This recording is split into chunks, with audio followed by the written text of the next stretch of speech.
And దాని vision of భక్తి వినోద ఠాకూర్.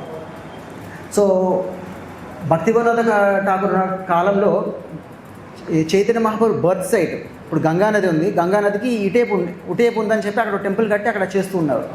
కానీ ఒకనొక ఈవినింగ్ భక్తి వినోద ఠాకూర్కి అలా మేడపైన వెళ్ళినప్పుడు కనపడుతుంది ఆ గంగా నది అవతల చాలా పెద్ద ప్యాలెస్ లాగా చాలా వెలుగు అలా కనపడుతుంది. వాళ్ళ అబ్బాయిని పిలిచి అడుగుతారు, మీకు కనపడుతుందా అని. కనపడుతుంది అంటారు. దాని తర్వాత ఇంక పక్కన ఇంకెవరు ఉంటే వాళ్ళు అడిగితే నాకేం కనపడలేదు అంటారు. సర్లే ఏదో అని వదిలేస్తారు. మళ్ళీ నెక్స్ట్ రోజు కూడా సేమ్ అలా కనపడుతుంది. ఇంకేంట్లో వెళ్ళామని చెప్పి ఆ రోజు శనివారం మళ్ళీ వెళ్తారు, అసలు ఏం జరిగింది అక్కడ అని. అక్కడ వెళ్తే ఆయన పుస్తకాలు బాగా చదువుతారు, పెద్ద స్కాలర్ కాబట్టి.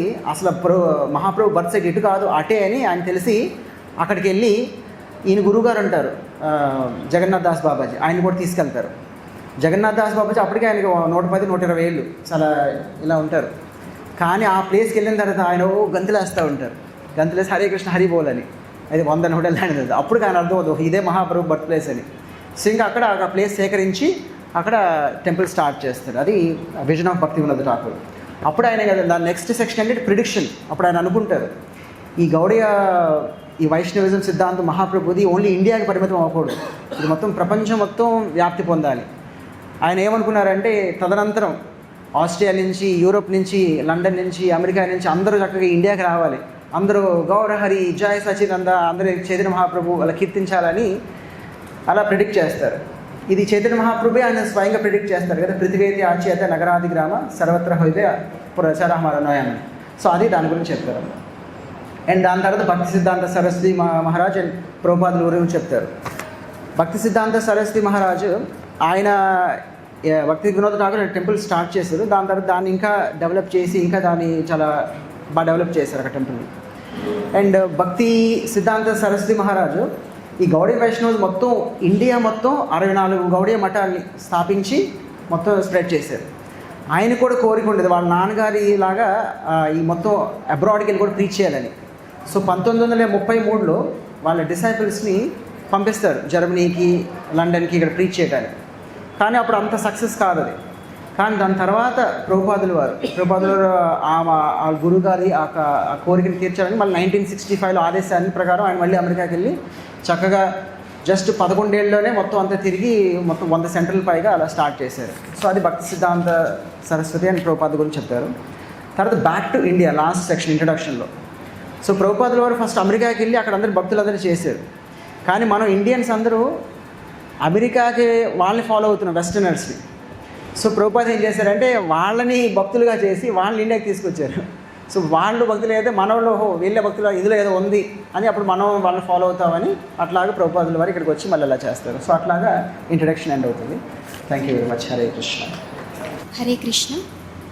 ముందుగా భక్తులందరికీ పరమ పూజ్య జయపతాక స్వామి గురు మహారాజ్ గారి 76వ ఆవిర్భావ సందర్భ శుభాకాంక్షలు తెలియజేస్తున్నాను. ఇప్పుడు నేను జయపతాక స్వామి గురు మహారాజ్ గురించి మిల్వాకీ టు మాయాపూర్ అనే పుస్తకంలో రాయబడిన introduction part and lesson 1 and 2 నేను ఇప్పుడు చర్చించబోతున్నాను. నాకు అంతటి అర్హత లేనప్పటికీ ఇది ఒక చిన్న సేవా అవకాశంగా తీసుకొని మీ అందరి ముందు చెప్పబోతున్నాను. తప్పులేమన్నా చెప్తే దయచేసి మన్నించండి. హరే కృష్ణ. పరమపూజ్య శ్రీల జయపతాక స్వామి గురు మహారాజుల వారు 9వ తారీఖు ఏప్రిల్ 1949లో యుఎస్ఏ కంట్రీలో విస్కాన్సిన్ స్టేట్లో మిల్వాకీ సిటీలో ఒక అత్యున్నత సంపన్నమైన కుటుంబంలో జన్మించారు. గురు మహారాజ్ గారి తల్లిదండ్రుల పేర్లు గార్డన్ జాన్ హర్బర్ట్ ఎర్మన్, జాన్ 1 అని పిలుస్తారు. తల్లి లోరెన్ గోరేక్. వీరికి జయపతాక్ స్వామి మహారాజ్ అనగా చిన్నతనంలో ఆయన ముద్దు పేరు జాన్, జెఫ్ అనే 3 సంతానం. తరువాత జే గారి యొక్క తండ్రి గారైన గార్డన్ జాన్ గారు 2వ వివాహం చేసుకున్న తర్వాత లెస్లీ అనే ఒక సోదరి కూడా ఉంటుంది గురు మహారాజుల వారికి. వారి యొక్క తాతగారు నానమ్మ ఎరిక్ ఎడ్మన్ అండ్ ఇర్మా, ముత్తాత అండ్ ముత్తమ్మ గారు ఆల్బర్ట్ ఎడ్మన్ బెర్థా. గురు మహారాజ్ గారికి 1968 అనగా 19 ఏళ్ల 19 ఏళ్ల వయసులో ఇస్కాన్తో పరిచయం జరిగింది శాన్ ఫ్రాన్సిస్కోలో. 1968లో గురు మహారాజ్ గారికి మొదటి దీక్ష శ్రీల ప్రభుపాదుల వారు మాంట్రియల్లో ఇచ్చారు. రెండవ దీక్ష న్యూయార్క్లో జరిగింది. సన్యాస దీక్ష 1970లో కలకత్తాలో జరిగింది. గురు మహారాజుల వారు శ్రీల ప్రభుపాదు యొక్క 12వ సన్యాస శిష్యులు. గురు మహారాజు టొరంటో, షికాగోలో ఇస్కాన్ సంస్థ ప్రారంభించడానికి ఎంతో కృషి చేశారు. 1970లో శ్రీల ప్రభుపాద్ గురు మహారాజుని ఇస్కాన్ కోల్కతా ప్రెసిడెంట్గా బాధ్యతలు అప్పగించి భారతదేశం పంపించారు. 1977లో ప్రభుపాదుల వారు గురు మహారాజుని ఇస్కాన్ దీక్షా గురువుగా మరియు జీబీసీ మెంబర్గా బాధ్యతలు తీసుకోమని ఆదేశించారు. ఇప్పటికీ మొత్తంగా జయపతాక స్వామి గురు మహారాజుల వారికి 75,000కి పైగా శిష్యులు ఉన్నారు. గురు మహారాజ్ గారి గ్రేట్ గ్రాండ్ పేరెంట్స్ జర్మనీ నుంచి బాల్టిమోర్ మైగ్రేట్ అయ్యి ఒక చిన్న గ్రాసరీ స్టోర్ నడుపుతూ ఉండేవారు. హరే కృష్ణ. ఇక్కడ 25,000 అంటే ఈ 2018-19లో 70,000 మినిమం 50,000 డిసైపుల్స్ని తీసుకోమని ఇన్స్ట్రక్ట్ చేశారు. బట్ బై నౌ 75,000 క్రాస్ అయ్యారు భక్తులు. గురు మహారాజ్ గారి గ్రేట్ గ్రాండ్ పేరెంట్స్ జర్మనీ నుంచి బాల్టిమోర్ మైగ్రేట్ అయిన తర్వాత చిన్న గ్రాసరీ స్టోర్ నడుపుతూ ఉండేవారు. వారి కుమారుడు ఎరిక్ ఎడ్మన్ 1886లో జన్మించారు. ఆయన ఒక ప్రఖ్యాత కార్పెంటర్. ఆయనకి ఎంతో గ్రేట్ గుడ్ స్కిల్స్ కార్పెంటరీ వర్క్లో ఉండేవి. ఆయన ఆర్ట్స్ కెమెరా స్టోర్లో వర్క్ చేస్తూ ఉండేవారు. అదే సమయంలో ఆయన ఒక జర్మన్ అయిన రాబర్ట్ జాకోబీ అనే ఒక స్నేహితుడిని కలిసి ఒక కొత్త బిజినెస్ని స్థాపించారు. అదే Badger paints and hardware. So ఒక great deal, turpentine oil cans, ఒక గ్రేట్ డీల్ ద్వారా వాళ్ళు ఈ బిజినెస్ని స్టార్ట్ చేసి అతి తక్కువ కాలంలోనే ఎంతో నమ్మకమైన సంస్థగా ఎదిగింది. 1963 నాటికి బ్యాడ్జర్ పెయింట్ వారు స్వంత సంస్థలు 66, 63 ఫ్రాంచైజీ బ్రాంచెస్తో మొత్తంగా 120కి పైగా శాఖలుగా విస్తరించారు. 1963లో ఆ సంస్థ అమ్మివేయబడింది. గురు మహారాజ్ గారి తాతగారు నిర్మించిన మానిటరీ అనే అతి విలాసమైన ఇంటిలో నివసించేవారు. ఆ ఇల్లు ఆ విస్కాన్సిన్ స్టేట్కి ఎంతో తలమానికంగా వన్నె తెచ్చింది అనటంలో ఆశ్చర్యం లేదు. ఆ ఇల్లు బహుళ అంతస్తులతో, ఉద్యానవనాలతో, క్రీడాస్థలము, ఈత కొలనులు, అత్యున్నత ఆధునిక నిర్మాణంతో చాలా సుందరంగా ఉండేది. క్రిస్మస్, ఈస్టర్ వంటి పండుగ రోజుల్లో ఆ చుట్టుపక్కల ఉన్న ప్రజలందరూ ఆ భవనాన్ని చూడటానికి వెళ్ళేవారు. ఆ భవనం మొత్తం 25 పెద్ద పెద్ద క్రిస్మస్ ట్రీలతో అలంకరించబడి ఉండేది. జాన్ జెఫ్ కొద్ది సంవత్సరాలు మాత్రమే మానిటరీ భవనంలో నివసించారు. తరువాత కాలంలో వాళ్ళ తల్లిదండ్రులు విడిపోవడం కారణంగా వారు వారి తాతగారి నివాస స్థలానికి వెళ్ళిపోయారు. ఒకసారి గురు మహారాజ్ గారి చేతిలో కొంచెం పులిపిర్లు రావడంతో భగవంతుని నామం ధ్యానం చేయమని గురు మహారాజ్ గారికి వారి తాతగారు సూచించారు. ఆ విధంగా మొట్టమొదటిసారిగా గురు మహారాజ్ గారికి భగవంతుడి నామం పట్ల విశ్వాసం, నామం యొక్క విశిష్టత అర్థం చేసుకున్నారు. గురు మహారాజ్ గారి తండ్రి గారు జాన్ 1కి ముఖంపై, మెడపై అతిపెద్ద పుట్టుమచ్చలతో చూడటానికి చాలా వికారంగా ఉండేవారు. కానీ ఆయన చాలా కరుణాభావం, హాస్యభావం, మంచి నవ్వుతో తనతో మాట్లాడే వారి మనసులో తన లోపం కనిపించకుండా ఆశ్చర్యచకితులను చేసేవారు. చిన్నతనం నుంచే గురు మహారాజ్ గారు చాలా ఆధ్యాత్మిక చింతనతో ఉండేవారు. వారు ఆటపాటలలో, చదువులలో, సాంస్కృతిక కార్యకలాపాలలో చాలా చురుకుగా ఉండేవారు. చదువులో వారు ఎన్నో స్కాలర్షిప్స్ సంపాదించారు. 14 సంవత్సరాల వయసులో బ్రౌన్ యూనివర్సిటీలో ప్రవేశం పొంది కెమికల్ ఇంజనీరింగ్ చదవటం ప్రారంభించారు. సో నెక్స్ట్ పార్ట్ గత జన్మలు. సో 1969లో ఎప్పుడైతే హిప్పీ కల్చర్ అనేది బాగా నడుస్తూ ఉన్న సమయంలో గురు మహారాజ్ గారికి మొదటి దీక్ష జరిగింది. జయపతాక దాస బ్రహ్మచారి అని వ్యవహరిస్తూ ఉండేవారు. ఇస్కాన్ మాంట్రియల్లో గురు మహారాజుల వారు సేవ చేస్తూ ఉండేవారు. అక్కడ వారు జాన్ లెనన్, ఆయన ఎక్స్ బీటిల్స్ మ్యూజిక్ ఆల్బంలో పనిచేసే ఒక ప్రఖ్యాతమైన ఒక వ్యక్తితోటి ఆ గదిలో కలిసి ఉండేవారనమాట. సో జాన్ లెనన్ గారు మన ఇస్కాన్ భక్తులు అప్పట్లో జరుగుతున్న శాంతి ఉద్యమానికి ప్రతినిధులుగా వ్యవహరించాలని ఆయన కోరుకున్నారు. ఈ అవకాశాన్ని గురు మహారాజు వారి యొక్క గురువు గారైన శ్రీల ప్రభుపాదుల వారి లక్ష్యాన్ని సాధించడానికి ఇది ఒక అవకాశంగా భావించారు. Next part, paint and religion. 1918 సంవత్సరంలో విస్కాన్సిన్లో ఉన్న ఎడ్మన్ కుటుంబ సభ్యులకు మరియు ఇండియాలో ఉన్న కృష్ణ చైతన్య ఉద్యమానికి చాలా ముఖ్యమైనదిగా చెప్పుకోవచ్చు. అప్పటిలో గౌడీయ వైష్ణవ సాంప్రదాయం వారి ఉద్యమాలను వెస్ట్రన్ వరల్డ్లో ప్రారంభించారు. 1918లో భక్తి సిద్ధాంత సరస్వతి ఠాకూరుల వారి సన్యాస దీక్ష జరిగింది. వారు మొదటి సెంటర్ను కలకత్తాలో ద గౌడీయ మఠ అనే పేరుతో స్థాపించారు.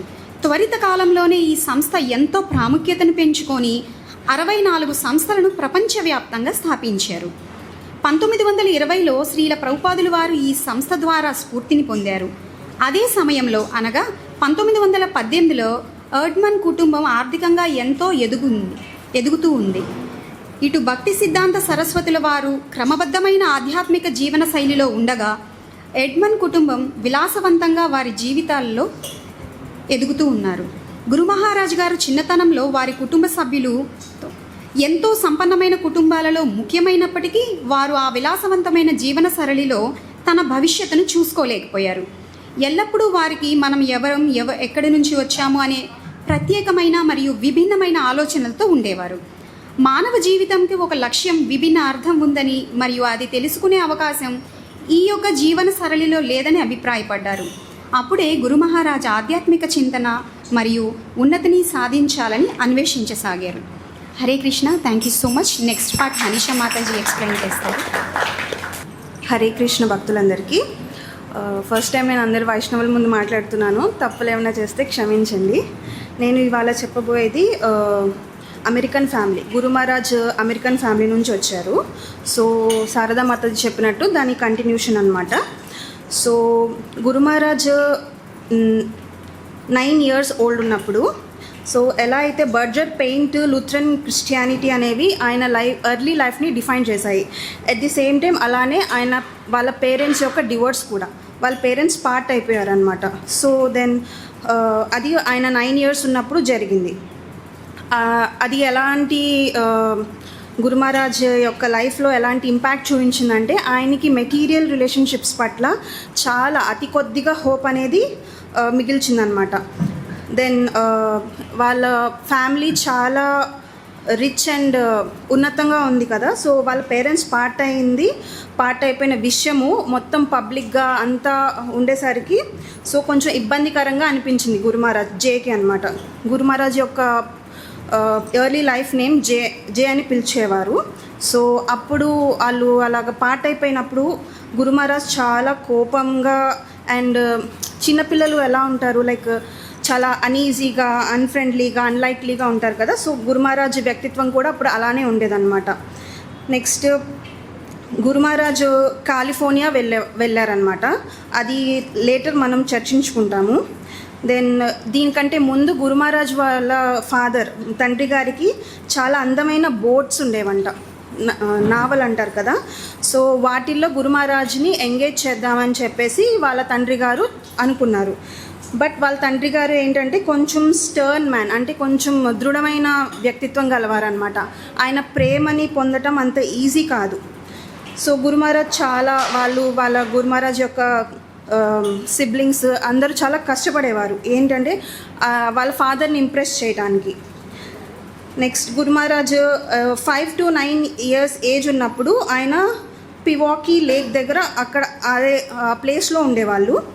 దెన్ 9 years ఏజ్ ఉన్నప్పుడు డివోర్స్ అయిపోయిన తర్వాత ఆయన వాళ్ళ మదర్తో ఉంటున్నారనమాట. వాళ్ళ మదర్ వాకీషా అన్న ఒక ప్లేస్లో వాళ్ళ మదర్తో పాటు గురు మహారాజ్ ఉండేవాళ్ళు. దెన్ గురు మహారాజ్కి చిన్నప్పటి నుంచి కొంచెం స్పిరిచువల్గా అవగాహన అనేది ఎక్కువ ఉండేది. అయితే అది ఎక్కడి నుంచి వచ్చిందంటే వాళ్ళ సొంత తాతగారి దగ్గర నుంచి వచ్చింది.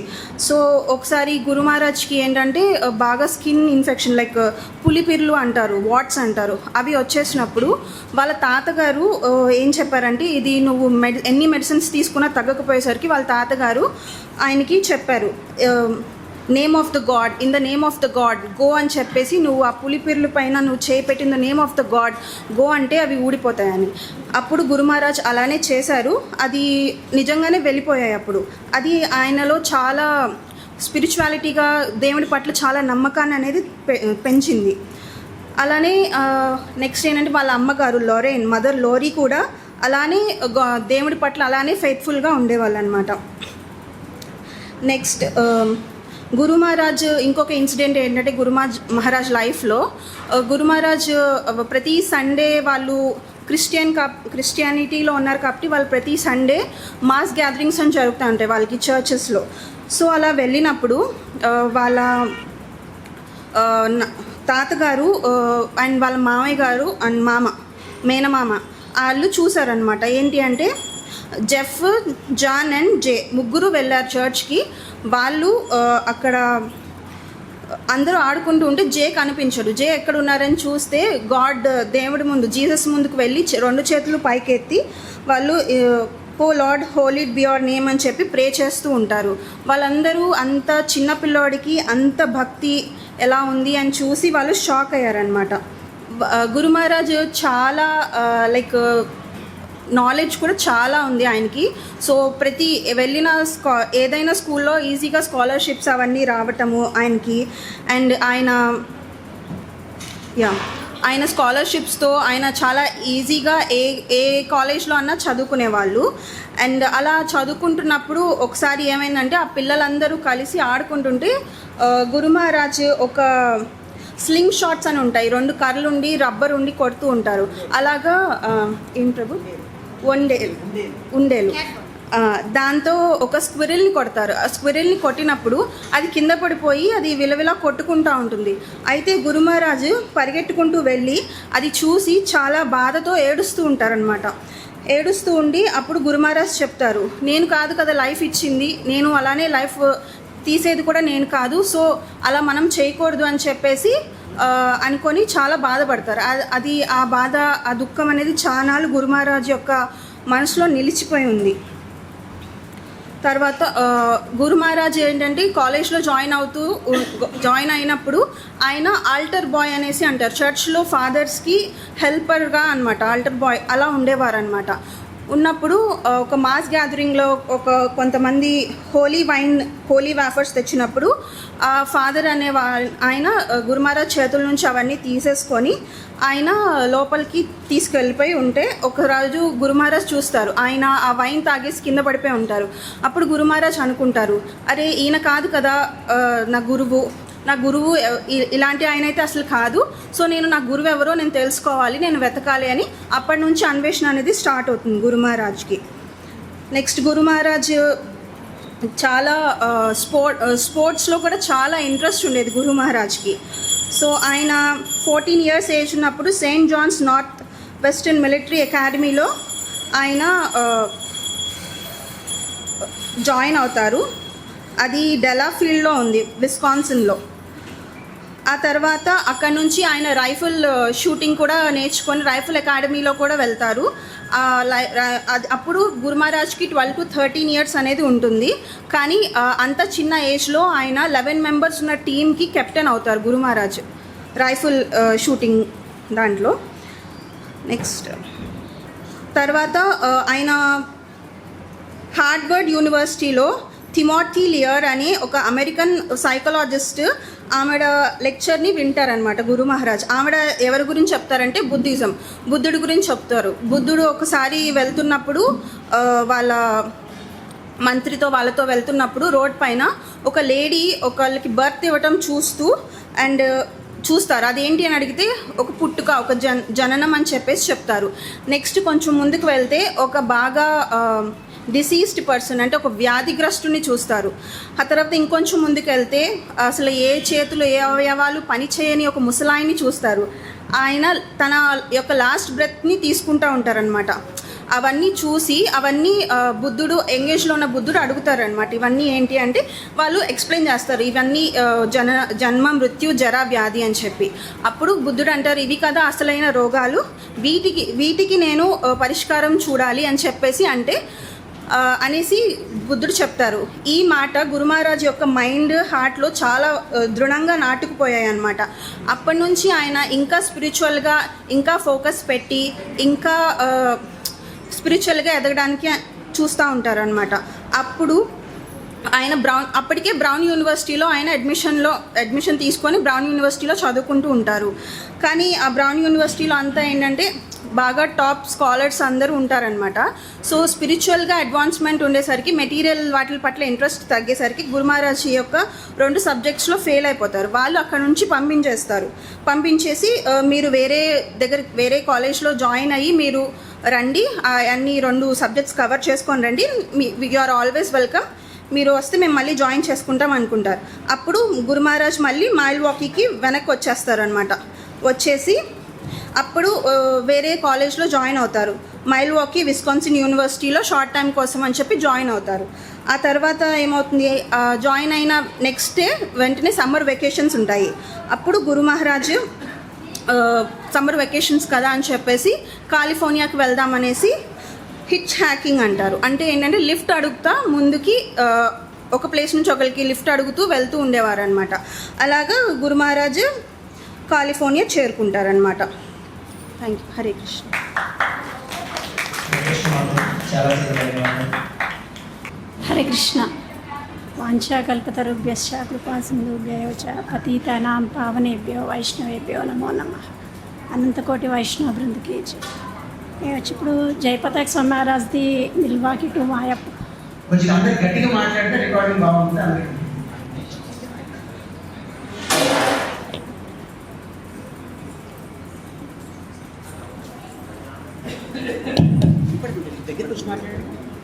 హరే కృష్ణ. హరే కృష్ణ. నెక్స్ట్ రాష్ట్రాలకి రెడీగా ఉండండి. Third chapter.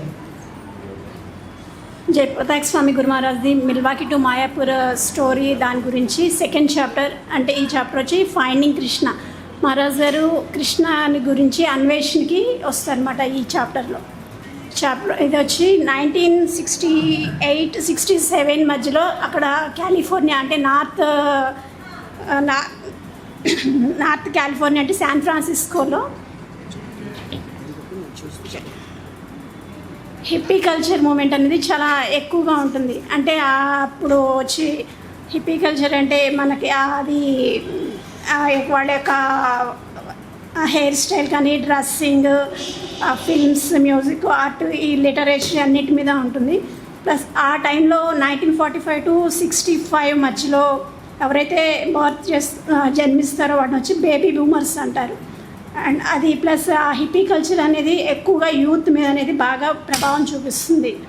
అది అంతా చూసి మహారాజ్ గారు ఏంటంటే ఆ కల్చర్, ఆ యొక్క యూత్ కల్చర్ అది చూసి ఆత్మ అంటే ఏంటి దాని గురించి తెలుసుకోవాలనేసి ఆయన పర్యటిస్తూ ఉంటారు. అట్లా ఆయన చాలా హఠయోగ ఆశ్రమాలు, సన్యాసులు వీళ్ళందరినీ కలుస్తున్నమాట. హఠయోగ అంటే ఆశ్రమంలో అక్కడ ఆయన లైఫ్ స్టైల్ అది చూసి అది కూడా ఆయనకి ఏంటంటే మెటీరియలిస్టిక్గా ఉంటుందన్నమాట. ఆ మెటీరియలిస్టిక్గా ఉన్నప్పటికీ ఇక్కడ కూడా ఆయనకి స్పిరిచువాలిటీ అనేది కనిపించక ఆయన మళ్ళీ స్పిరిచువాలిటీ గురించి సెర్చ్ చేయాలనేసి ఇంకా బుక్స్ అనేది చదువుతూ ఉంటారు. ఒక షాప్కి వెళ్ళి బుక్స్ అడిగితే అక్కడ ఆయన షాప్ కీపర్ వచ్చి ఇండియన్ బుక్స్ ఇస్తారనమాట. ఆ ఇండియన్ బుక్స్ ఇస్తే మహారాజ్ గారు ఇండియన్ బుక్స్ కాదు అమెరికన్ బుక్స్ కావాలి అని అడిగితే అప్పుడు ఒక ఆస్ట్రో ప్రొడక్షన్ అనే ఒక బుక్ ఇస్తారనమాట. అదేంటంటే హౌ టు బ్రీత్ అనే దాని గురించి తెలుసుకోవటం అని ఉంటుంది. అది ఆ బుక్ యొక్క ఆధర్ని కలుసుకోవాలనేసి ఆయన శాన్ ఫ్రాన్సిస్కో వెళ్తారనమాట. అక్కడ ఆ ఆధర్ని కలవడానికి వెళ్ళినప్పుడు ఆయన ఒక ఫిష్ కర్రీ అనేది ప్రిపేర్ చేస్తుంటారు. అది చూసి ఆయనకి గురు మహారాజ్ గారికి నచ్చదు. మళ్ళీ బుక్స్ రీడింగ్ కోసం మళ్ళీ షాప్కి వెళ్తారు. అక్కడ వెళ్తే అక్కడ ఆయనకి బుద్ధిజంకి సంబంధించిన బుక్స్ అవి చదువుతారు. ఆ బుద్ధిజం సంబంధించిన బుక్స్ కూడా ఎక్కువగా లాజికల్గా కానీ స్పిరిచువల్గా అనేది ఎక్కువగా కనిపించదు మహారాజ్ గారికి. మళ్ళీ ఆయన కూడా బుక్స్ మా స్పిరిచువాలిటీని సెర్చ్ చేయడము అనేది స్టార్ట్ చేస్తుంటాయి. ఇలా శాన్ ఫ్రాన్సిస్కోలో ఒకరోజు మహారాజ్ గారు ఒక కీర్తన పార్టీలో ఒక గ్రూప్ ఆఫ్ డివోటీస్ని చూస్తారనమాట. వారిలో ఒక వ్యక్తి ఏంటంటే ఆయన ఒక వస్త్రధారణ అంతా తిలకము, సిక అది అంతా ఆయన ఆ వ్యక్తిని చూడగానే వైష్ణవులాగా అనిపిస్తారు. అది చూసి గురు మహారాజ్ ఆ డివోటీని చూసి గురు మహారాజ్ అట్రాక్ట్ అవుతారనమాట. అప్పుడు ఆ గురు మహారాజ్కి ఆ వైష్ణవులు ఒక పేపర్ ఇస్తారనమాట. అదేంటంటే హరే కృష్ణ అంటే all attractive reservoir of pleasure, Rama highest happiness, Hara spiritual pleasure potency, అనేసి ఆ కార్డు పైన ఉంటుంది. ప్లస్ ఆ కార్డు పైన ఆ టెంపుల్ యొక్క అడ్రస్ కూడా ఉంటుందన్నమాట. ఆ అడ్రస్కి వెళ్ళడానికి గురు మహారాజు ప్రయత్నిస్తారు. అక్కడ ఆయనకి ఆ అడ్రస్ అది దొరకదు అనమాట. అప్పుడు మళ్ళీ గురు మహారాజు గారు గురువుని గురించి సెర్చ్ చేయడం కోసం ఇండియా వెళ్ళాలి అనేసి అనుకుంటారు. అలా అనుకున్నప్పుడు ఆయన ఒకటి గోల్డెన్ గేట్ అనే పార్క్ దగ్గర మళ్ళీ ఆయనకి కృష్ణ భక్తులు అనేది చూస్తారు. వాళ్ళు అక్కడ కీర్తన చేస్తూ ఉంటారు అన్నమాట. హరే కృష్ణ. హరే కృష్ణ. డ్యూటీస్ అందరికీ ఇంకొకసారి జైపతాక్ గురు మహారాజ్ వ్యాస పూజ శుభాకాంక్షలు. ఇవాళ ఇప్పుడు వల్లిమాతాజీ చెప్పినట్టు ఫైండింగ్ కృష్ణ. అయితే మన జైపతాక్ గురు మహారాజ్ ఫైండింగ్ కృష్ణుడిని ఎత్తుక్కుంటూ రథా ఫెస్టివల్ దగ్గరికి చేరుకుంటారు. ఎట్లా ఇందాక మాతాజీ చెప్పినట్టు హరే కృష్ణ వాళ్ళ పీపుల్ని నేను కలవాలి అని ఒక స్ట్రాంగ్ ఎయిమ్ ఉంటుంది ఆయనకి. ఆ ఎయిమ్కి ఆయనకు ఒక పోస్టర్ దొరుకుతుంది, పాంప్లెట్. ఆ పాంప్లెట్లో ఎక్కడికి హరే కృష్ణ వాళ్ళు ఉంటారో తెలుసుకొని వాళ్ళ దగ్గరికి వెళ్ళాలి అని ఆయన సంకల్పం చేసుకుంటారు. ఫస్ట్ ఎయిమ్ ఒక్కొక్క ఎయిమ్ ఆయనకి గ్రాడ్యువల్గా పెరుగుతూ ఉంటుందన్నమాట. ఇది కంప్లీట్ అయింది, ఇంకో ఎయిమ్ పెరుగుతుంది. కృష్ణ కోసమని డివోటీస్ని ఫైనల్లీ కలుస్తారు. కలిసి అక్కడ టెంపుల్లో ఎంటర్ అవుతుంటేనే అక్కడ ఒక వ్రజవాసి పోస్టర్ ఉంటుందన్నమాట. ఆ పోస్టర్లో కృష్ణ భగవానుడి ఫోటో ఉంటుంది. ఆయన ఫస్ట్ టైం చూడటం వలన ఎంతో తన్మయత్వం చెంది ఆ కృష్ణుడి నీలవర్ణ శ్యామ వర్ణంలో చూసి ఎంతో అద్భుతంగా స్పిరిచువల్ ఫీలింగ్ కలుగుతుందన్నమాట.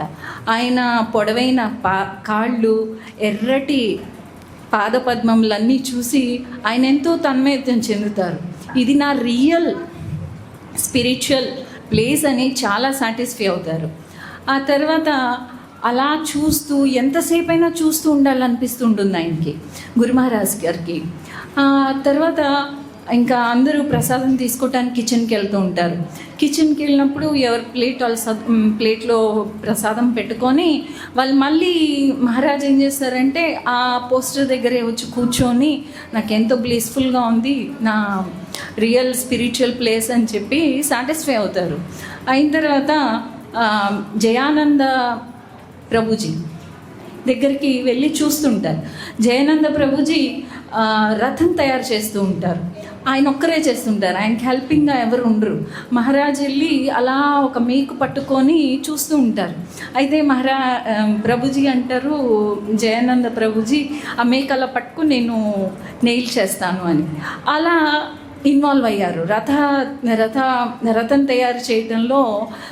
అనుకోకుండా ఆయనకి స్పిరిచువల్ మాస్టర్ కృప దొరికింది అని ఎంతో అద్భుతంగా ఫీల్ అయ్యారు. ఆయన ప్రత్యక్షంగా శ్రీల ప్రభుపాద్ని చూడకముందే ఇంత కృప దొరికింది నాకు. సో నేను ఇక్కడ ఇంకొకటి స్టార్ట్ అవుతుంది ఆయనకి క్యూరియాసిటీ, నేను స్పిరిచువల్ మాస్టర్ని కలవాలి. కృష్ణని పోస్టర్ రూపంలో కలిశారు. ఇంకా ఇక్కడ డివోటీస్ అసోసియేషన్లో కృష్ణ లివింగ్ స్టైల్ కల్చర్ని అన్నీ చూసి ఇది నా రియల్ ప్లేస్ అని నమ్మకం కుదిరించుకున్నారు. ఇంకా రథం తయారవుతుంది. రథం తయారు చేసేటప్పుడు మహారాజ్ జయానంద ప్రభుజీని అడుగుతారు, ఇది వచ్చే సంవత్సరానిక రథము అని. కాదు 2 వారాల్లో మన రథయాత్ర ఉంది కదా, ఆ రథయాత్రకి అని. అరే ఈ 2 వారాల్లో ఎలా అవుతుంది, అసలు ఇంపాసిబుల్ అని అంటారు. లేదు ఇది ఎమర్జెన్సీ వర్క్, ఇది ఎట్టి పరిస్థితుల్లో మనం ఫినిష్ చేయాలి. మన కృష్ణ బలరామ సుభద్రమ్మ ఈ రథంలోనే ఊరేగాలి.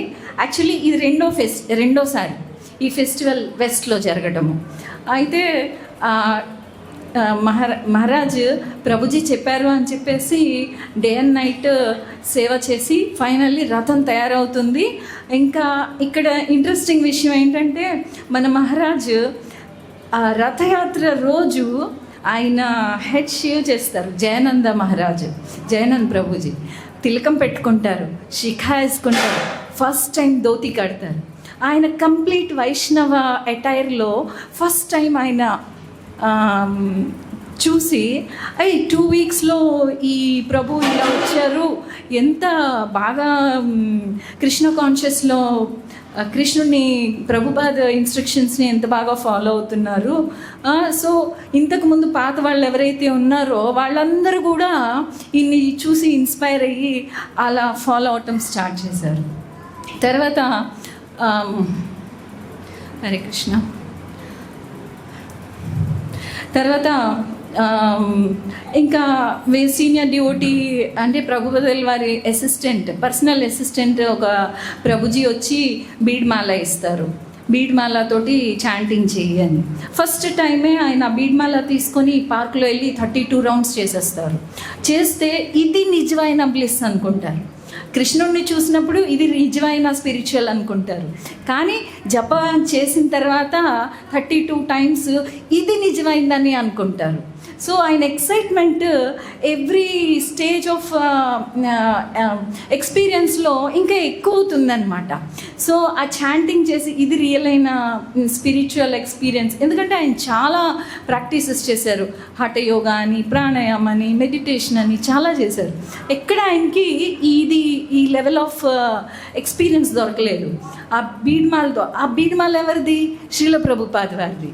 ఆయన ఇంకా ఎక్సైటెడ్గా ఫీల్ అయ్యారు. ఎలా అంటే, అరే ఇది నాకు స్పిరిచువల్ మాస్టర్ కనపడక ముందే నేను ఇంత మెర్సీ ఇచ్చారు ప్రభుపాద, ఎవరికి అదృష్టం రాదు. అట్లాంటిది గురు మహారాజ్కి ఆ బీడ్మల టచ్ చేసే అవకాశం దొరికింది. ఎంతో పరవశించిపోయారు, ఎంతో కృతజ్ఞతగా ఫీల్ అయ్యారు. నేను ఇంకా ఏమైనా మహారాజ్కి సేవ చేయాలి, నా లైఫ్ని నేను ఆయనకి అంకితం చేయాలి అని ఇంకా నెక్స్ట్ ప్రభుపాద్ని మీట్ అవ్వాలనే ఒక కొత్త సంకల్పం స్టార్ట్ అవుతుంది.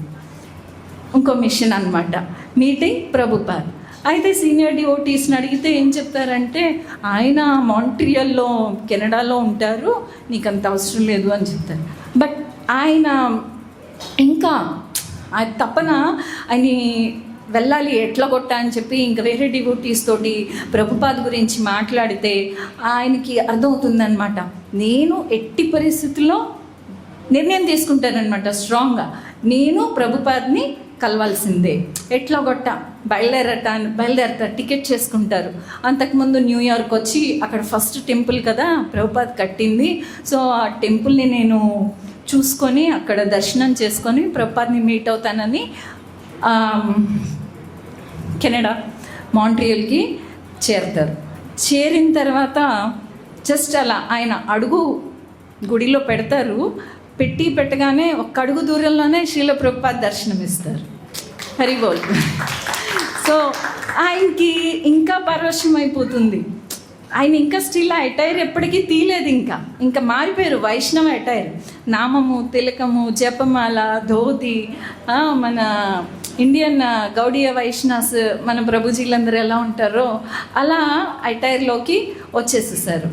ఇంకా అలా వైష్ణవలాగానే ఇంకా ఎవరైనా చూస్తే ఫారినర్ అనుకోరు, వైష్ణవ అని అనుకుంటారు. అంతటి మార్పుతోటి అందరినీ ఆకర్షించి డే 1 నుంచి అందరినీ నేను ఇలా తయారవ్వాలని అందరికీ ఒక ఇన్స్పిరేషన్గా ఉండటం జరిగింది.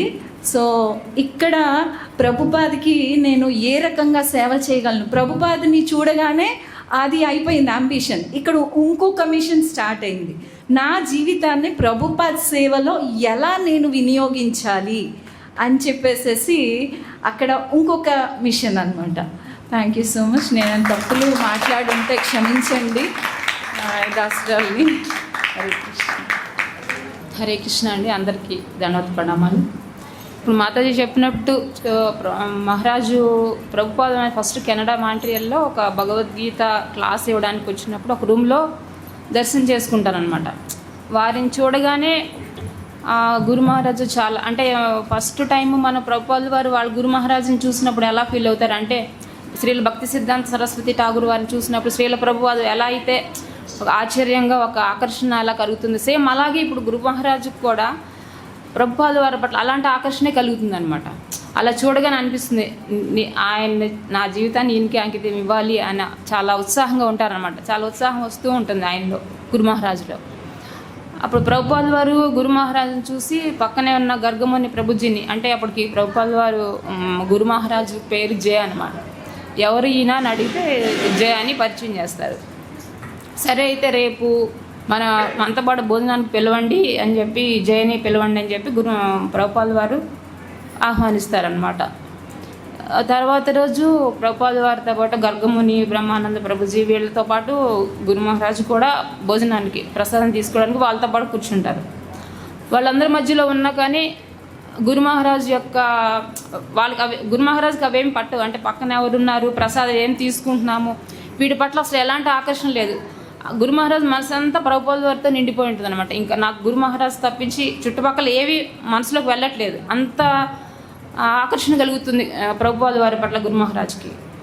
ఆ ఉత్సాహంతో ఉండి ఏదో వాళ్ళ మీటింగ్ జరిగేటప్పుడు ప్రభుపాద నేను భారతదేశం వెళ్ళి ప్రచారం చేయాలనుకుంటున్నాను అంటే అప్పుడు ప్రభుపాద వారు నవ్వి, ఇప్పుడే కాదు ఇంకా టైం ఉంది, నిన్ను చైతన్య మహాప్రభు యొక్క ఫాలోవర్గా పంపిస్తాను, అప్పటి వరకు ఇక్కడున్న లోకల్ టెంపుల్లో వీళ్ళకి సహకరిస్తూ ఉండమని చెప్పి గురు మహారాజులకి ఆదేశిస్తారు. అక్కడున్న లోకల్ టెంపుల్లో కొంచెం వాళ్ళకు సహాయ సహకారాలు అందిస్తూ ఉంటారు.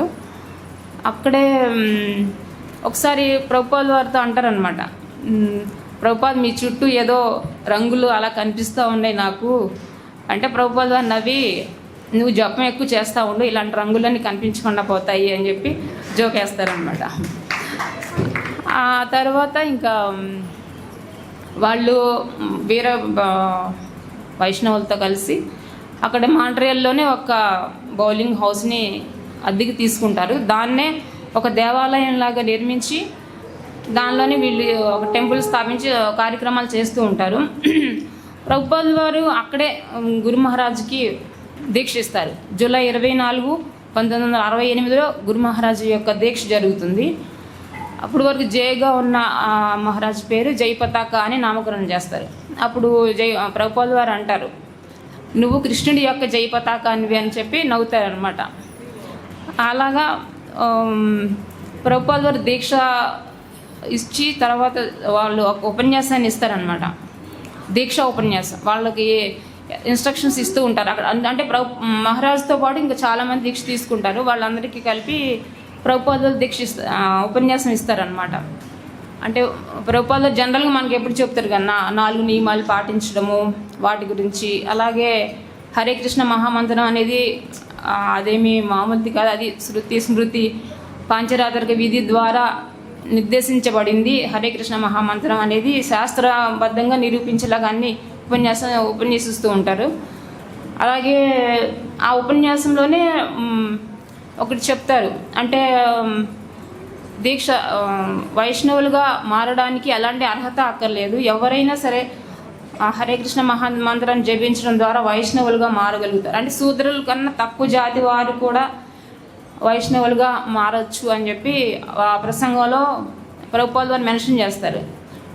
అప్పుడు అనిపించింది, అంటే ప్రభుపాద వారి యొక్క ఇన్స్ట్రక్షన్ కరెక్ట్గా ఫాలో అవుతుందని అనిపించింది. అంటే మన గురు మహారాజు కూడా ఎవరిని అర్హత చూడకుండా అందరికీ దీక్షలు ఇస్తూ ఉంటారు. వాళ్ళు ఎలాంటి వాళ్ళు, వాళ్ళకి అర్హత ఉందా లేదా అని ఆలోచించకుండా వాళ్ళు ఎవరైతే ఈ దీక్ష కావాలని ఇష్టపడతారో వాళ్ళందరికీ దీక్ష ఇస్తూ ఉంటారు మహారాజులు. ఆ విధంగా ప్రభుపాద వారి యొక్క ఆకర్షణలో ఉండి చాలా ఉత్సాహంగా సేవ చేస్తూ ఉంటారు మహారాజు. వీళ్ళు అంటే మాంట్రియల్లోని ఒక టెంపుల్కి టెంపుల్ అధ్యక్షుడిగా కూడా నియమించబడతారు. అంటే వచ్చిన కొత్తలోనే ఒక టెంపుల్కి అధ్యక్షుడిగా పనిచేస్తారు గురు మహారాజు. అయితే ఆ ఆలయం నడపడానికి చాలా ఆర్థిక ఇబ్బందులు ఉంటూ ఉంటాయి. ఆ టైంలో ఆయన మందిర అధ్యక్షులు అయినా కూడా వేరే కంపెనీలకు వెళ్ళి పనిచేయడము, ఇలాంటి బయట అన్ని కంపెనీల్లో పనిచేస్తూ ఉండేవారు అనమాట. ఆ రకంగా ప్రభుపాద వారిని చాలా హ్యాపీ చేస్తూ ఉండేవాళ్ళు. ఒకసారి ప్రభుపాద వారికి గురు మహారాజు లెటర్ రాస్తారు. అంటే ఆ లెటర్లో ఏం రాస్తారో తెలియదు కానీ రిప్లైగా ప్రభుపాద వారు గురు మహారాజుకి ఒక లెటర్ రాస్తారనమాట. అందులో ఏముంటుందంటే, మీరు వారి ఆరోగ్యం గురించి కొంచెం అప్పుడు కొంచెం అనారోగ్యంతో ఉంటారు మహారాజు, మీరు అనారోగ్యంతో ఉన్నారు, మీ శరీరాన్ని మీరు చాలా జాగ్రత్తగా చూసుకోవాలి, ఈ శరీరం మీది కాదు కృష్ణుడిది, ఇది గుర్తుంచుకొని మీ శరీరాన్ని చాలా జాగ్రత్తగా కాపాడుకోవాలని చెప్తారు. అలాగే సేవ గురించి కూడా మీరు ఎలా సేవ చేయాలి అలాంటి ఇన్స్ట్రక్షన్ ఇస్తారు. మళ్ళీ వాళ్ళ యొక్క సాధన గురించి కూడా వాళ్ళకి ఉపదేశాలు ఇస్తారు. అంటే ఒక గురువు ఎలా చేయాలో అలాంటివన్నీ, అంటే వాళ్ళ ప్రేమని పంచడము, వాళ్ళకి గైడెన్స్ ఇవ్వడము, వాళ్ళకి సేవ చేసేలాగా వాళ్ళని ప్రోత్సహించి, ఇలాంటివన్నీ ప్రభుపాద ద్వారా ఆ లెటర్లో రాస్తారనమాట. అవన్నీ ఇన్స్ట్రక్షన్స్ చక్కగా గురు మహారాజు ఫాలో అవుతూ ఉంటారు. హరే కృష్ణ అండి. చాప్టర్ 4 వచ్చి ఇండియా అండ్ బియాండ్, అంటే గురు మహారాజు అమెరికా నుంచి మాయాపూర్ ఎప్పుడు వచ్చారు దాని గురించి ఉంది. ఫస్ట్ 1968లో, అంటే 57 సంవత్సరాల క్రితం గురు మహారాజు ఇనిషియేషన్ జరిగింది. ఫస్ట్ ఆయన పేరు గార్డన్ జాన్ జయపతాక్ దాస్ అని నామకరణం చేశారు శ్రీ ప్రభుపాద వారు. ఫస్ట్ ఇనిషియేషన్ అయిన 2 వారాల్లోనే సెకండ్ ఇనిషియేషన్ కూడా ఇచ్చారు గురు మహారాజ్కి. న్యూయార్క్లో ఇచ్చి టెంపుల్ ప్రెసిడెంట్, మాంట్రియల్ కెనడాకి టెంపుల్ ప్రెసిడెంట్ కింద చేశారు. అంటే జాయిన్ అయిన విత్ ఇన్ 1 మంత్లోనే. తర్వాత ఫస్ట్ వర్క్ ఏమి ఇచ్చారంటే బుక్స్ ప్రింట్ చేయమని. బుక్స్ ప్రింట్ చేసి మిగతా ఇస్కాన్ సెంటర్స్, వరల్డ్లో ఉన్న ఇస్కాన్ సెంటర్స్ అన్ని సెంటర్స్కి బుక్స్ పంపించాలి, ఆ బాధ్యత ఇచ్చారు. తర్వాత టొరంటో కెనడా ప్రెసిడెంట్ అయ్యారు, ఓపెన్ చేశారు, చాలా సెంటర్స్ ఓపెన్ చేశారు కెనడాలో. 1970లో ప్రభుపాద వారు ఒక లెటర్ రాశారు గురు మహారాజ్కి, మీరు వీసా తీసుకోవాలి, ఇండియాకి వెళ్ళాలి, కాకపోతే 2 నెలలు 3 నెలలు కాదు, కొన్ని సంవత్సరాల పాటు మీరు ఇండియాలో ఉండాల్సి వస్తుంది, చాలా పని ఉంది అక్కడ ఇండియాలో మనం చేయాల్సింది, కాబట్టి మీరు రెడీగా ఉండండి అని చెప్పి లెటర్ రాస్తారు.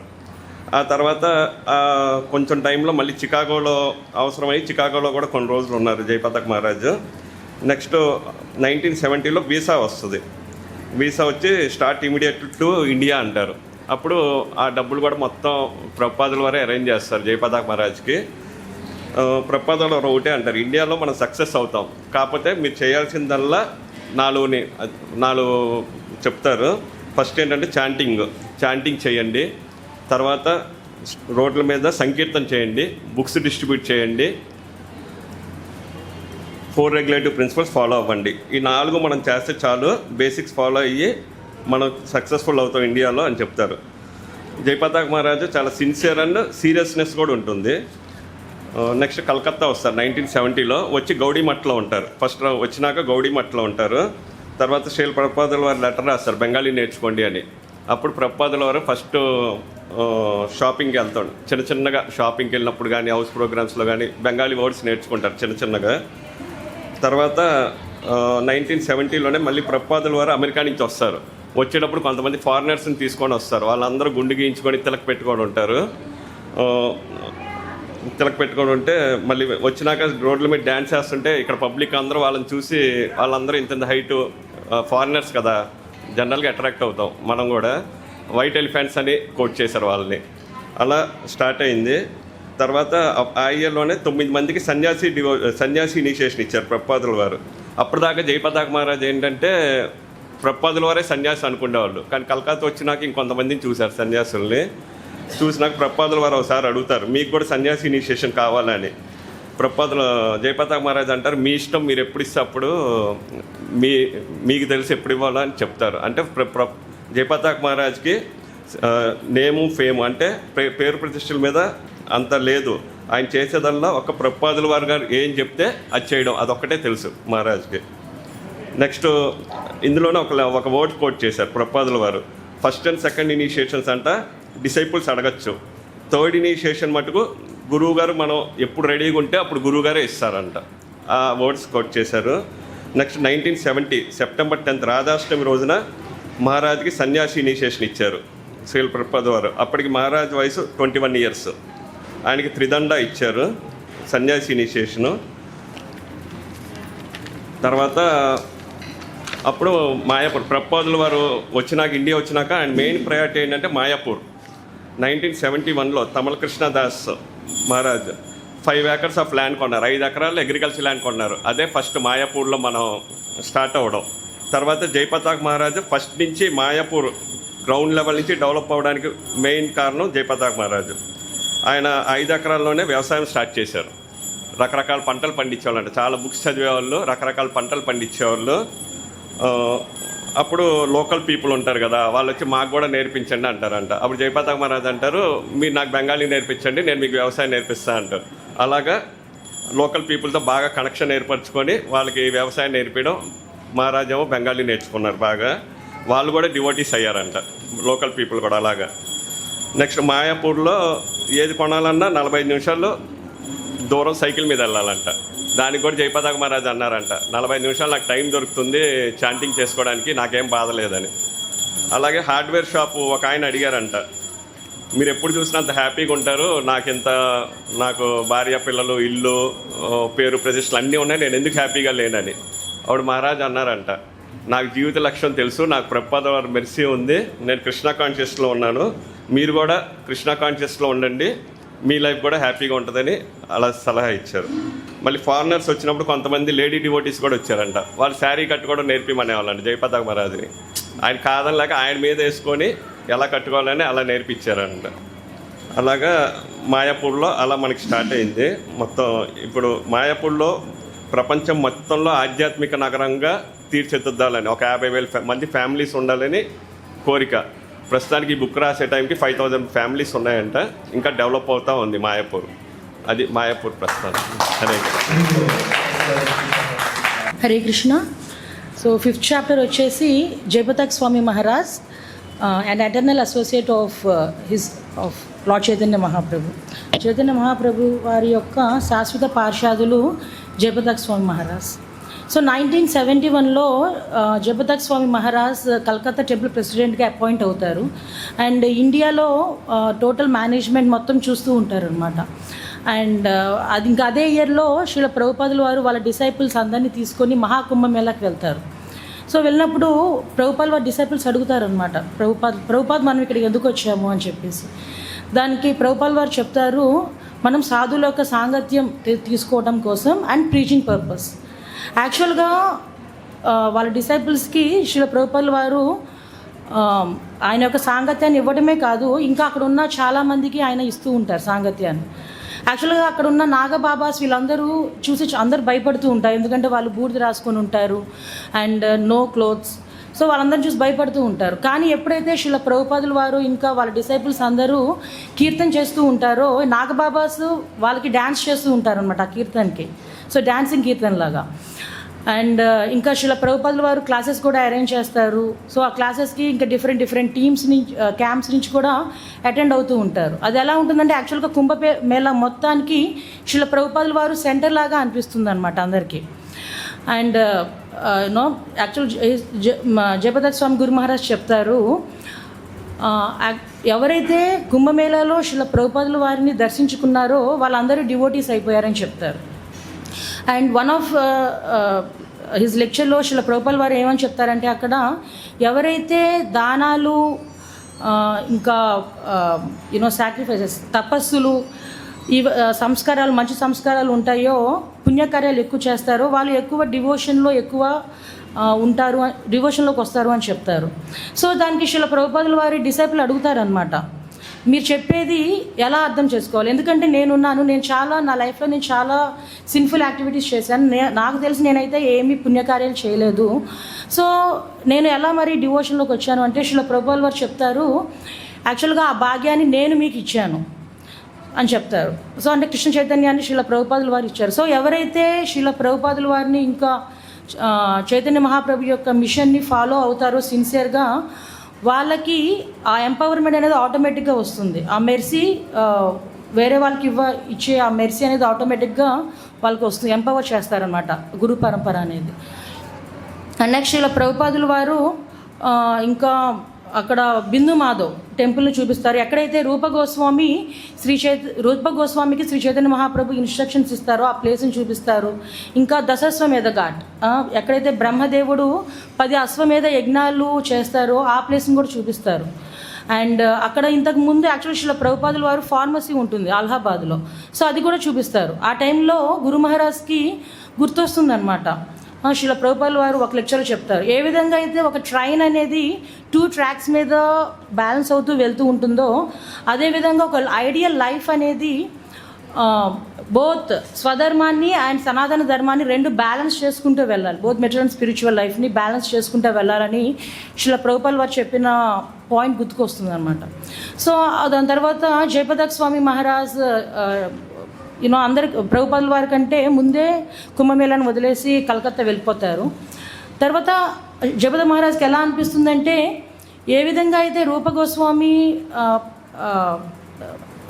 చైతన్య మహాప్రభు యొక్క సాంగత్యాన్ని పొందారో అదేవిధంగా నేను కూడా ఇదే ప్లేస్లో శ్రీల ప్రభుపాదుల వారి సాంగత్యాన్ని తీసుకొని నేను శ్రీల ప్రభుపాదుల వారి నుంచి ఎంతో కృష్ణ చైతన్యాన్ని నేను పొందాను అని చెప్పి ఫీల్ అవుతారు. అండ్ తర్వాత 1971 అదే ఇయర్లో శ్రీల ప్రభుపాదుల వారు మళ్ళీ ఆయన యొక్క కొంతమంది foreign devotees main senior devotees disciples అందరినీ తీసుకొని ఇండియా వస్తారు. యాక్చువల్గా ఆ టైంలో ఏమవుతుందంటే ఇండియన్ గవర్నమెంట్ మీద కమ్యూనిస్ట్ ఇన్ఫ్లుయెన్స్ అనేది చాలా ఉంటుందన్నమాట. సో శ్రీల ప్రభుపాదుల వారి ఫారిన్ డిసైపుల్స్ అందరినీ CIA ఏజెంట్స్గా కన్సిడర్ చేస్తుంది ఇండియన్ గవర్నమెంట్. సో కన్సిడర్ చేసి వాళ్ళకి వీసాస్ ఇవేమీ ఇవ్వదన్నమాట. సో శ్రీల ప్రభుపాదుల వారు చాలా బాధపడతారు. ఇప్పుడు వీళ్ళకి గనక ఇస్కాన్ ఇండియాలో ఎప్పుడు ఏ విధంగా మరి ప్రచారం అవుతుంది, ఇక్కడ కనుక CIA ఏజెంట్స్గా కన్సిడర్ అయితే ఇండియాలో మరి ఏ విధంగా వీళ్ళు కృష్ణ చైతన్యాన్ని యాక్సెప్ట్ చేయగలరు? సో దానికోసం శ్రీల ప్రభుపాదుల వారు ఏం చేస్తారు, ముంబైలో ధర్మసిన్ అనే ఒక వ్యక్తి దగ్గరికి వెళ్తారనమాట. సో ఆయన వచ్చేసి శ్రీనాథ్జీ ప్రభుజీ వాళ్ళ father. Shrinathji Prabhuji his wholeness Radhanath స్వామి మహారాజ్ సీనియర్ డిసైపుల్. సో వాళ్ళ ఫాదర్ దగ్గరికి వెళ్తారు. అండ్ ఈ ధర్మయ్య ప్రభు కూడా యాక్చువల్గా ఈయన కమ్యూనిజానికి చాలా అగైనెస్ట్గా ఉంటారన్నమాట. ఎందుకంటే వాళ్ళు ఎథియిజం స్ప్రెడ్ చేస్తున్నారు, ప్రాపగేట్ చేస్తున్నారని చెప్పేసి. అండ్ ఆయన కాంగ్రెస్లో జాయిన్ అయ్యి మెంబర్ ఆఫ్ ద పార్లమెంట్గా ఆయన ఉంటారు ఆ టైంలో. సో శ్రీల ప్రభుపాదుల వారు ఆయన్ని, అండ్ ఆ టైంలో Indira Gandhi she was the prime minister. So Srila ప్రభుపాదుల వారు ఈయన కలవడం కోసం వెళ్తారు. యాక్చువల్గా ఫోన్ చేస్తారనమాట. ఫోన్ చేసినప్పుడు వాళ్ళ వైఫ్ ఎత్తారు. సో వాళ్ళ వైఫ్ ప్రభు కాల్ చేసి చెప్తారు, ఇలా కొంతమంది సాధువులు మిమ్మల్ని కలవడానికి వస్తున్నారంటే అదే టైంలో శ్రీనాథ్జీ ప్రభు కూడా వాళ్ళ ఫాదర్తో ఉంటారు. ఆయన ఏమనుకుంటారు, ఏముంది అంటే ఆ టైంలో యాక్చువల్గా ఆయన డివోటీ కాదు. సో ఆయన ఏమనుకుంటారంటే ఏముంది, అందరూ సాధువులు ఎలాగో వస్తూ ఉంటారు మా ఇంటికి, ఈయన కూడా ఒక సాధువు, ఏముంది జస్ట్ వెళ్ళి కలుద్దాము, కానీ అందరూ జస్ట్ టైం వేస్ట్ అని చెప్పేసి అనుకుంటారు ఆయన.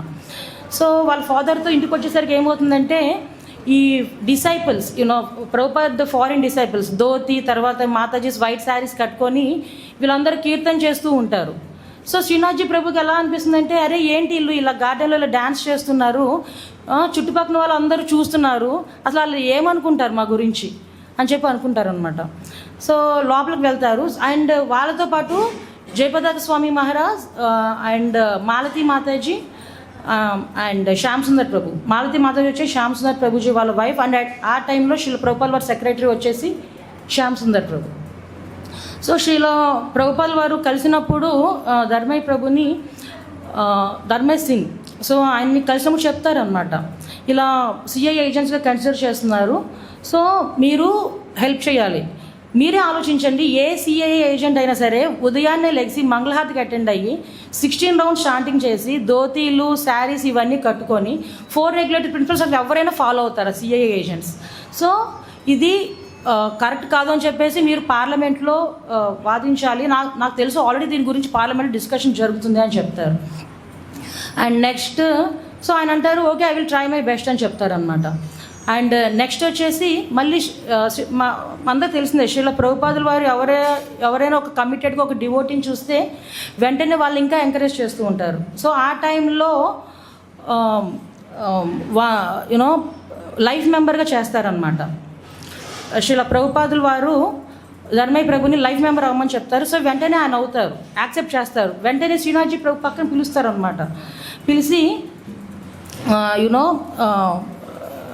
వాళ్ళు కరెక్టో కాదు, మనీ ఎలా ఇస్తున్నావో ఇలా ఇవ్వద్దు అని చెప్తారు. సో దానికి ప్రభుజీ ఏమని చెప్తారు, వాళ్ళ ఫాదర్ ఏం చెప్తారంటే, లేదు వీళ్ళు చాలా మంచి డివోటీస్, మనం చూస్తున్నాం కదా వాళ్ళు అసలు ఎంత మంచి పనులు చేస్తున్నారు, సో వాళ్ళకి ఇవ్వచ్చు అని చెప్తారనమాట. సో ఇస్తారు. ఇంకా అది అయిపోయిన తర్వాత మళ్ళీ ఏమవుతుంది, మళ్ళీ ఇంకా శ్రీల ప్రభుపాదుల వారు అడుగుతారనమాట, మీరు already member of the parliament కదా, సో మీరు ఏం చేస్తారంటే అక్కడ కనిపిస్తున్నారు కదా జయపతాక స్వామి మహారాజ్ని పాయింట్అవుట్ చేసి చెప్తారనమాట. ఆయనకి మీరు ఇండియన్ సిటిజన్షిప్ ఇవ్వాలి అని చెప్పి అడుగుతారనమాట.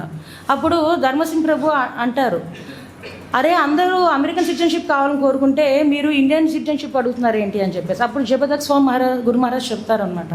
యాక్చువల్గా he is an eternal associate of Lord Chaitanya. ఆయన చైతన్య మహాప్రభు వారి యొక్క శాశ్వత పార్షదులు. అంతేకాకుండా ఫ్యూచర్లో ఈయన బెంగాలీ లాంగ్వేజ్లో ప్రచారం చేసి ఎంతోమంది డిసైపుల్స్ని చేస్తారు అని చెప్తారు.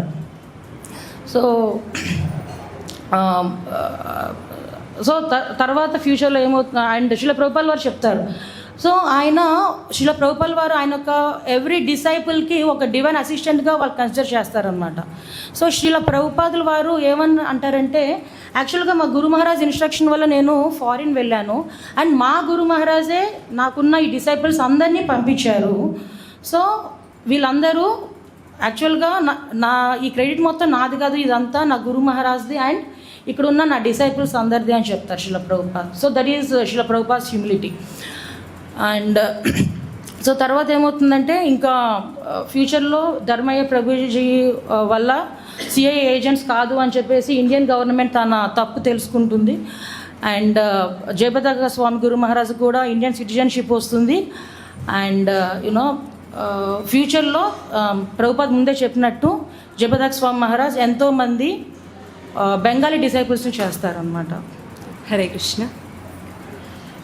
జయపతాక స్వామి గురు మహారాజ్ మాయాపూర్లో ఉన్నప్పుడు ఒకసారి ఒక రాళ్ళగుట్ట నుంచి ఒక నల్ల త్రాసు వస్తుంది బయటికి.